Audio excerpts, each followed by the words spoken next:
Nemukadzi wechidikari pano anova munin'ina wangu. Ndinoda kuti vadikani muteererese nyaya yake. Munzwe dambudziko raanaro. Wakadiko munin'ina? Tinofara makadini. Ungatitsanangurirei kuti nyaya yako yakamira sei? Ndingati muchidimbu inini taiva crossboard. Ndiri mucrossboard kudaro. Ndainohodha zvinhu zvekutengesa zvakasiyana siyana ndichizvitora kune nyika dzakasiyana siyana. So ndichihodha kudaro ndakafunga kuti rega ndite kuti business rangu rifambe. Ndatoti business rangu rifambe plus nekubvunzawo vamwe kuti vamwe muri kuzvifambisawo sei. Pandapfuririkawo ndikanzi imboendawo kune imwe ng'anga yandakanoratidzwa kuSouth Africa. Ndobva ndaenda kunganga kuya ndakanoromba. Ndobva ndapiwa mushonga yandakapiwa. Ndikabva ndapiwa mhiko. Ndakanzi pamhiko dzandakapiwa ndakanzi sarudza yaunoda. So ndakabva ndawana yakanga iri easy yanga yakandirerukira inini ndeyekuti ndakanzi haufaniri kusangana nemunhu womurume kunze musiri mumba. Ndadaro vandakutotambira ndikati ndo mhiko yandasarudza. Saka inose munhu anga akasione murume ndakabva ndati ndachuza kusarudza kusangana na truck driver aita zvekudriver matruck. Ndadaro rimwe zuva takati rega tiende ipapo taenda kuZambia. Tichienda kuZambia kudaro truck rakabva raita breakdown muroad. Raita breakdown muroad akabva atanga kuda kusangana neni.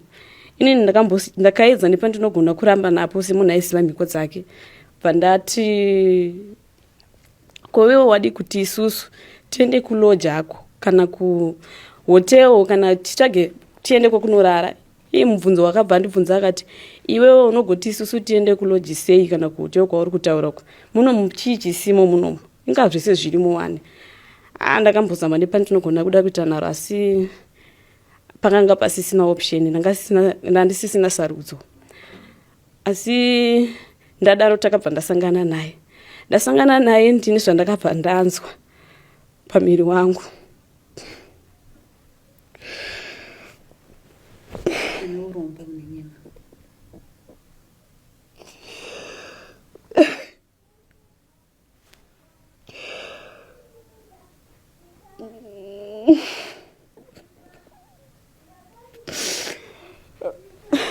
Ndine zvandakanzwa kudaro. Ndabva ndatoziva kuti ndatyora mhiko dziye dzandakanga ndaita. Saka ndakabva ndamunyepera kuti ndafunerwa zveemergency. Ndoda kumbomanya kumba pane zvaitika. Asi ndandiri munhu aimhanyira ndonotarisa zvinhu zvake mishonga yangu kuti yanga iri right here.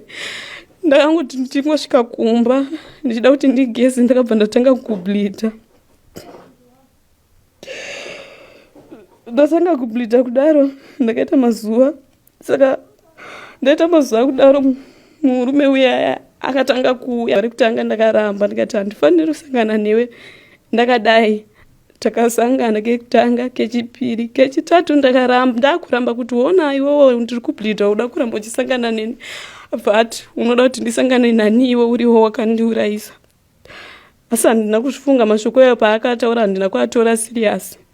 Saka ndokubleeda kwandaiita uku. Izvezvi ndakabva ndafunga kuenda kunotsvaga imwe ng'anga. Kunodzokera ikoko kwandakadzokera ndadzokera kung'anga kuye ndobva ndanzi ndisati ndatombosvika pamusiwo.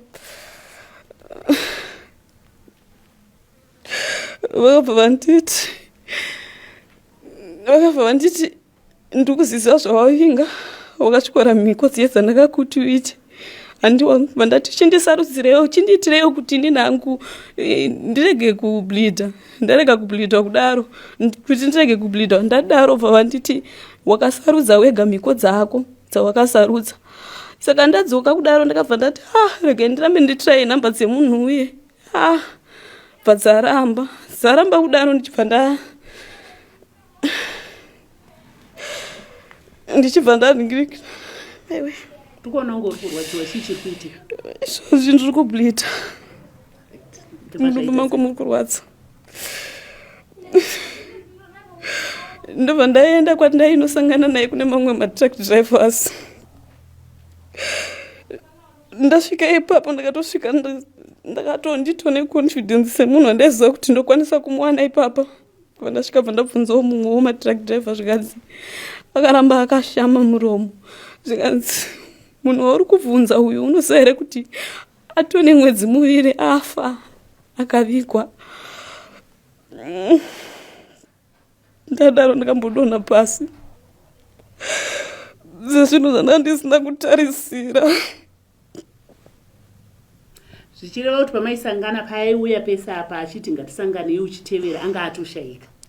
Anga atofa kureva kuti ndaisangana nechipoko.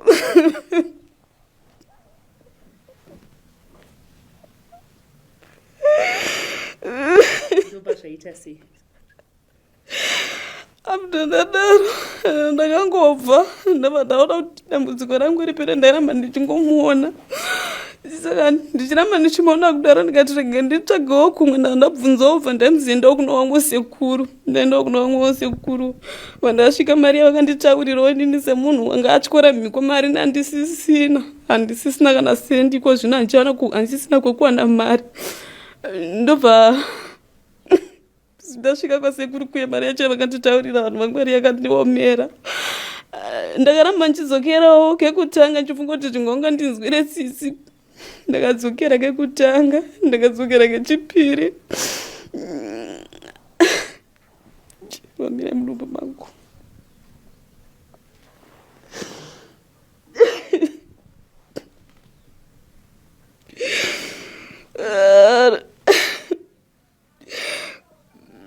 Kusvika muzukuru wewe ndibva ndasvika ipapo. Saka muzukuru wacho wenganga iyo ndiye akanditi,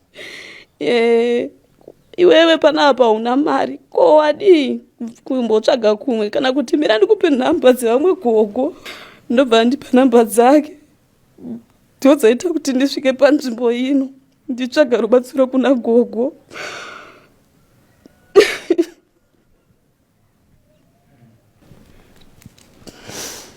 Saka kutaura kwatiri kuita uri kutotevera zvakanyanyisa. Izvozvi kutaura kuno handisi kutokwanisa izvozvi. Ndosaka muri kuona ndichiita ndichisumuka. Zvava nenguva yakadii uchitevera? Ndatova nenguva, ndatova nemanguva yakareba. Ndiregerere ndiri kupota ndichikanganwa kuti ndiri kurwadziwa.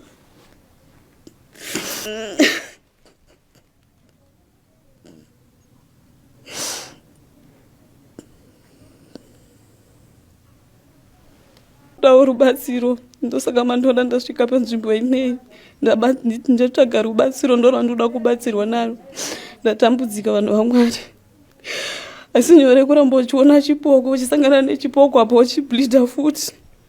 Saka unoti kudii kumadzimai echidiki akaita kunge iwewe kana kuti akaita kunge inini, vari kuti pavari kushanda havasi kugutsikana nezvavari kuwana? Unoti kune vese vechidiki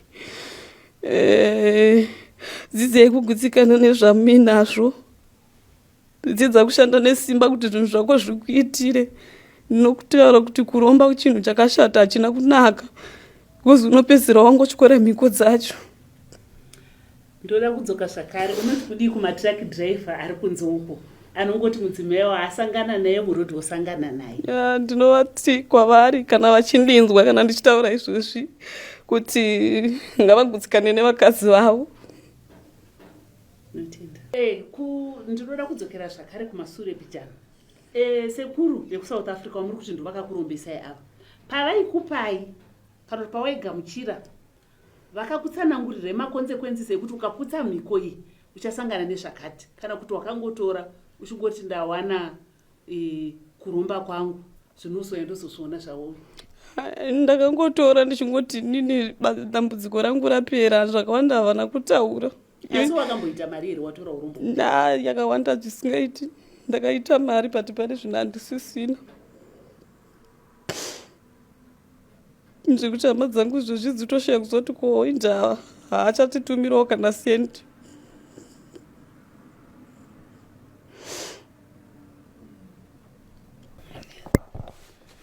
Muri yeZimbabwe ndava mukati medare rambuya kana kuti Gogo Gonavaroyi. Makadii gogo? Aiwa, ndekuno muzukuru. Makadiwo mhuri yeZimbabwe, makadiwo pweredze Dzimbahwe. Ndini Gogo Gonavaroyi. Gogo, muchitiona tasvika pano. Tasvika nenyaya yemudzimai ari panzapo. Ane dambudziko rake reurombwa. Ndinofunga nyaya yamakainzwa.